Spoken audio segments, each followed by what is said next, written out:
매일 성경과 함께하는 아름빛교회 말씀 묵상 아름빛 바이블 키트 시간입니다. 2025년 6월 5일 목요일, 오늘 우리가 함께 묵상할 본문은 역대상 7장 1절에서 8장 40절 말씀입니다. 특별히 주목하고자 하는 말씀은 역대상 8장 29절에서 40절 말씀입니다. 기브온의 조상 여엘은 기브온에 거주하였으니 그 아내의 이름은 마아가며 장자는 압돈이요 다음은 술과 기스와 바알과 나답과 그들과 아이오와 세겔이며 미글롯은 시마를 낳았으며 그들은 친족들과 더불어 마주하고 예루살렘에 거주하였더라. 넬은 기스를 낳고 기스는 사울을 낳고 사울은 요나단과 말기스와와 아비나답과 에스바알을 낳았으며 요나단의 아들은 무리바알이라. 무리바알은 미가를 낳았고 미가의 아들들은 비돈과 멜렉과 다레아와 아하스이며 아하스는 여호앗다를 낳고 여호앗다는 알레멕과 아스마옅과 시므리를 낳고 시므리는 모사를 낳고 모사는 비느아를 낳았으며 비느아의 아들은 라바요 그의 아들은 엘르아사요 그의 아들은 아셀이며 아셀에게 6 아들이 있어 그들의 이름은 이러하니 아스리감과 보그로와 이스마엘과 스하랴와 오바댜와 하나니라. 아셀의 모든 아들이 이러하며 그의 아우 에색의 아들은 이러하니 그의 맏아들은 울람이요 둘째는 여우스요 셋째는 엘리벨렛이며 울람의 아들은 다 용감한 장사요 활을 잘 쏘는 자라. 아들과 손자가 많아 모두 150명이었더라. 베냐민의 자손들은 이러하였더라. 아멘. 제가 어릴 적 아버지께서 이 책은 정말 중요한 것이니 함부로 건들면 안 된다라고 말씀하신 적이 있었습니다. 궁금해서 책을 펼쳐보니 온통 한자로 가득한 족보책이었습니다. 당시에는 그 의미를 잘 몰랐지만 이제 와서 생각해보니 그 족보는 저희 가족의 뿌리와 정체성을 담고 있었음을 깨닫게 됩니다. 성경을 읽다 보면 이스라엘 공동체의 족보가 나오는 경우가 있습니다. 하지만 우리 가문도 우리나라도 아닌 외국 이스라엘 공동체의 족보이기 때문에 이것이 나와 무슨 상관이야 라는 반응과 함께 쉽게 지나칠 수도 있을 거라 생각합니다. 그러나 이 말씀을 통해 하나님께서 우리에게 어떤 마음을 주시고 신앙의 길에서 어떤 교훈을 주시는지 함께 살펴보고자 합니다. 오늘 본문은 여러 지파의 족보가 나열이 되어 있습니다.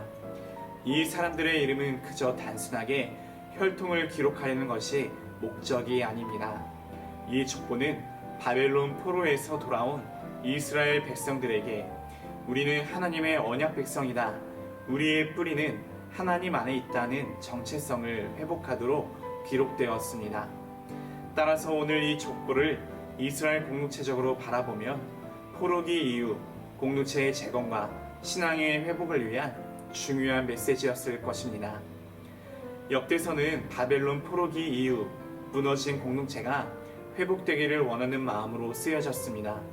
족보는 단지 과거를 기억하는 기록이 아니라 현재를 살아가는 백성들을 향하여 하나님은 여전히 우리와 함께 계신다는 것을 말씀하고 있는 것입니다. 오늘 말씀에서 자주 등장하는 표현이 있는데 바로 용감한 장사들, 큰 용사들입니다. 이사갈, 베냐민, 여디아엘, 아셀의 자손들에 대해서 출전할 만한 자, 강한 용사라고 소개합니다. 이것은 이스라엘의 각 지파가 단지 존재하는 공동체가 아니라 하나님의 부르심에 따라 책임과 사명을 가진 자들임을 보여주는 표현입니다. 여기서 중요한 흐름이 있는데요. 끊어지지 않는 계보입니다. 에브라임의 자손 중에서는 가드 사람들로부터 죽게 된 경우도 있지만 하나님은 그 가문의 이름을 잊지 않으셨습니다. 그리고 마침내 그 가문에서 여호수아라는 위대한 믿음의 지도자를 세우셨습니다. 이것은 하나님의 언약이 어떤 상황 속에서도 끊어지지 않고 이어져 간다는 사실을 나타냅니다. 하나님은 실패와 연약함 속에서도 은혜의 계보를 계속해서 이어가게 하시며 그러한 과정 속에서 우리의 이름, 우리의 삶, 우리의 가정도 기억하시고 사용하시는 분이십니다. 사랑하는 아름빛교회 성도님들, 오늘 말씀은 우리 각자의 이름도 하나님 앞에서 귀하다는 것을 깨닫게 해줍니다. 누군가가 보기에는 평범하고 긴 이름 나열일 수도 있겠지만 하나님께는 그 하나하나가 은혜의 증거입니다. 우리는 어떤 계보에 속해 살아가고 있나요?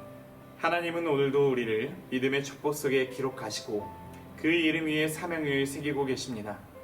교회 공동체 안에서, 가정 안에서, 그리고 사회 속에서도 하나님이 주신 믿음의 계보를 아름답게 세워가야 할 책임이 우리에게 있다는 사실을 기억해야 합니다. 혹시 가정 가운데, 인생 가운데 어떤 부분에서 단절이나 실패의 아픔을 경험하고 계신가요? 하나님은 이러한 모든 상처 속에서도 믿음의 족보를 다시 읽도록 하시고 우리를 통해 은혜의 역사를 계속해서 함께 써 내려가실 것을 믿습니다. 함께 기도하겠습니다. 거룩하신 하나님 아버지, 오늘도 잊히지 않는 이름 속에서 하나님의 신실하심을 묵상하게 됩니다. 우리의 삶이 말씀 안에서 이어지는 은혜의 족보가 되게 하여 주시고 주님께서 다시 오시는 그날까지 날마다 믿음으로 살아가는 자가 되게 하여 주시옵소서. 존귀하신 예수님의 이름으로 기도합니다. 아멘.